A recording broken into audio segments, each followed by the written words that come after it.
Сәлем достар, менің каналыма қош келдіңіздер. Бүгін біз сіздермен бауырдан котлет жасайтын боламыз. Котлетіміз үшін керек заттарды мен описание бөліміне жазып кететін боламын. Бауыр блендерден өткізілген. Кейін бір сәбіз, бір пиязды блендерден өткізіп бауырға қосамыз. Үстіне жұмыртқа, сүт, дәміне қарай тұз, бұрыш қосып жақсылап араластырып, бір массаға келгенше араластырамыз. Массамыз дайын болғаннан кейін үстіне ұнымызды қосып, бір массаға келгенше араластырамыз. Котлетіміз өзінің формасын ұстап тұру керек.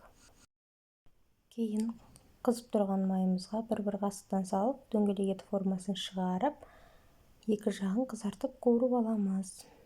Сіздермен болған мен Ақнұр, ас болсын.